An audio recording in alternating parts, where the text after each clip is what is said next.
Mal masih ibnu Maryam illa rasul qad khalas min qablihir rusul wa ummuhu siddiqah kana yaqulanit to'am.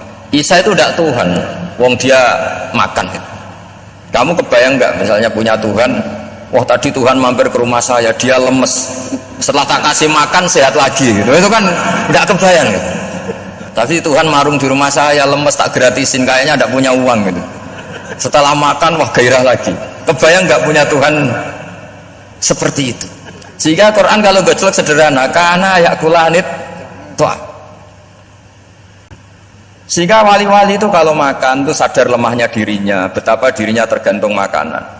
Sesuatu yang tergantung itu artinya tidak hebat, tidak Tuhan. Jadi untuk menjadi wali, untuk menjadi dapat ridhonya Allah itu sebenarnya sederhana. Termasuk ada cara jadi wali yang agak kacau, tapi ini ya benar, asal niatnya benar. Misalnya Unisula besar, ya kurang besar lagi. Kita sudah punya uang, kurang banyak uang lagi. Itu Nabi Ayub, itu kan seorang nabi. Pernah diuji Allah, ini ada di Sahih Bukhari. Nanti kamu tanya, hadisnya Sahih enggak? Ini ada di Sahih Bukhari. Kadang orang kota itu aneh, enggak ahli hadis tapi tanya, Sahih enggak? Padahal nanti kan dibodohi Sahih, yang ngandel saja. Jadi kadang ya aneh. Oh enggak tahu kok tanya itu. Itu Nabi Ayub itu sudah kaya, pas itu sudah kaya, bukan cerita yang masih miskin, memang sudah kaya. Beliau di kamar dihinggapin satu belalang dari emas. Setelah belalang itu dikejar, ternyata yang jenis itu buahnya semuanya dari emas. Ngambil sana sini, ini yang kesak ini dipenuhin, saku ini dipenuhin, sampai buahnya. Sama Allah digojlok, kamu itu nabi saya, kenapa kamu mengumpulkan harta sebanyak itu? Kamu itu nabi saya kok rakus? Jawabannya Nabi Ayub unik. Ya Allah, siapa yang bisa kenyang dari rahmatmu? Ya, jadi kalau kamu punya uang 1 miliar, kok ingin 1 miliar 100, ingin 1 miliar 200, itu cara ngitung bukan uang. Ya Allah, siapa yang bisa kenyang dari rahmatmu? Karena rahmat Allah tidak terbatas. Sudah Gusti, tenang saja. Meskipun saya gini, rahmat Anda tidak akan habis. Sehingga waroi ada ilmunya, tomak juga ada ilmunya, termasuk ragus itu juga ada ilmunya. Misalnya begini, ini contoh ragus yang ada ilmunya begini. Ini saya beri contoh, mungkin yang boleh niru orang-orang soleh, kalau nggak soleh jangan. Imam Syafi'i, ini cerita nyata. Imam Syafi'i itu dulu ketika ngaji masih muda itu nggak suka sama guru yang kaya. Kebetulan dia punya guru miskin terus, namanya Sufyan As-Tsauri, itu miskinnya Masya Allah. Sufyan bin Uyainah juga miskin, jadi dia miskin punya guru miskin terus, sehingga idolanya ya sama guru-guru yang miskin. Suatu saat guru-guru ini menyarankan dia ngaji Imam Malik. Imam Malik itu kaya raya, itu babutnya Imam Malik kalau diinjek itu mata kakinya tidak kelihatan saking halusnya, kalah Indonesia kalah. Itu Imam Malik tuh gaya, kalau ngaji di kursi tinggi terus pakai bukhur, itu pakai jubah Arab yang mahal, pokoknya mewah kali Imam Malik. Terus dia mulai, ini kiai kok kaya. Kemudian setelah beliau alim tanya, saya harus ngaji siapa setelah ilmu jenengan habis, kira-kira gitu. Kata Imam Malik, sudah, kamu tidak usah perlu ngaji saya, kamu sudah alim alamat. Terus Imam Malik datang ke Baki. Zaman itu Baki itu semacam kayak rentalan ya, semacam Grab lah kalau dulu itu. Mana kafilah yang mau ke Irak? Ya sudah, terus oh kita mau ke Irak, ini antar ke Muhammad bin Hasan As-Syaibani. Itu dibiayai sama Imam Malik.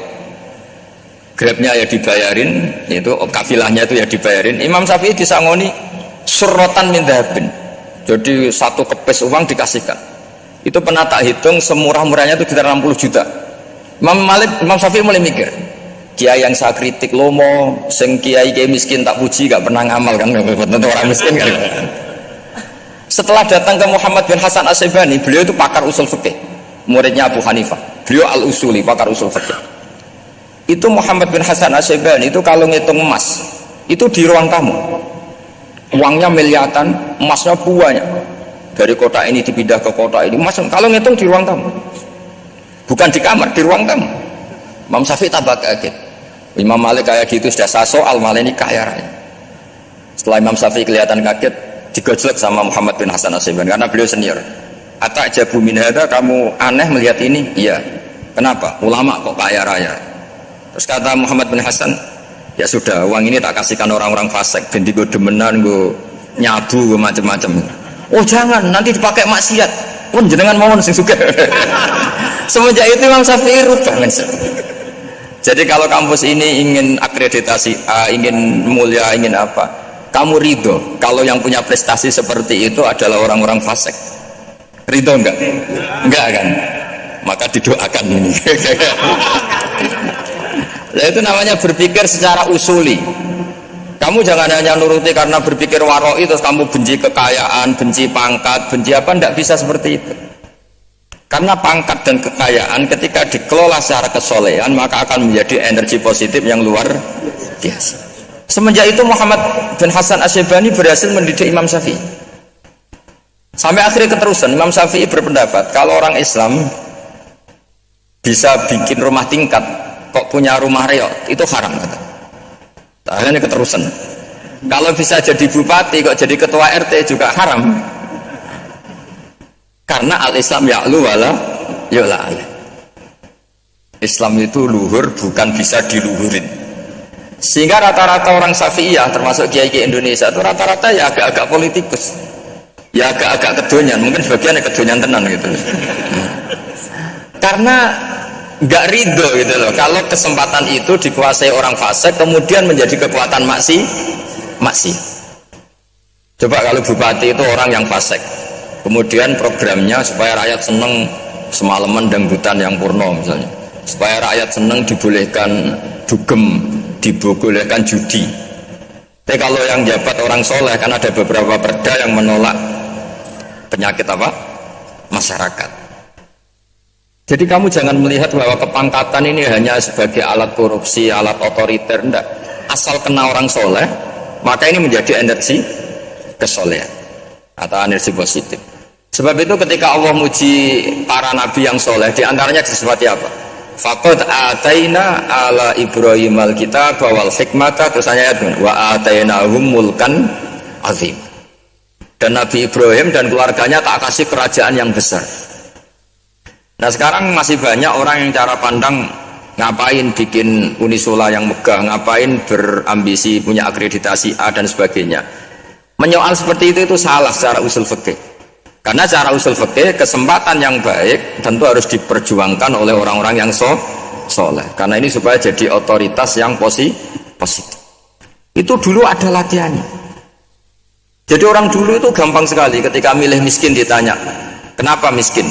Saya ingin hisab saya ringan. Tapi ketika mereka kaya yang soleh, supaya harta ini tidak dipakai orang yang nanti dipakai maksiat. Kita misalnya orang soleh kok mau pangkat, karena kita ada ridho kepangkatan itu dipegang orang maksiat, kemudian menjadi energi maksiat. Begitu juga seterusnya. Maka ulama dulu itu rileks. Sampai Syekh Nawawi Al-Bantani itu nanti bisa dicek di tafsir Qul hal yastawil ladzina ya'lamuna wal ladzina la ya'lamun. Beliau muji-muji ulama. Kemudian ada seorang yang agak hasud mungkin. Tanya begini. Hebatnya ulama itu begini-begini. Terus ditanya, tapi kenapa kita sering melihat ulama ngantri proposal di rumahnya bupati katanya. Sementara bupati nggak pernah datang ke ulama ngaji ihya. Jawabannya Imam Syekh Nawawi itu unik. Ya karena ulama itu tahu gunanya uang, sehingga nyari uang untuk pondok, untuk masjid. Sementara bupatinya tidak tahu gunanya ilmu, maka tidak pernah ngaji. Jadi ya ringan saja. Jadi ya sudah seperti itu.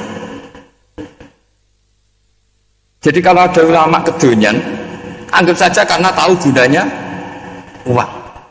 Jadi kenapa ulama ngantri di kabupaten, bukan bupati ngantri di ulama? Jawabannya karena ulama tahu gunanya uang, sementara bupatinya nggak tahu gunanya ilmu. Ya kira-kira gitulah. Ada ustadz tidak ganteng, kesensem rondo cantik, karena tahu gunanya ustadz itu. Artinya tahu gunanya kalau saya nikah nanti punya anak jadi gus, karena dia kiai gitu. Tapi rondone raro gunanya dia karena miskin gitu.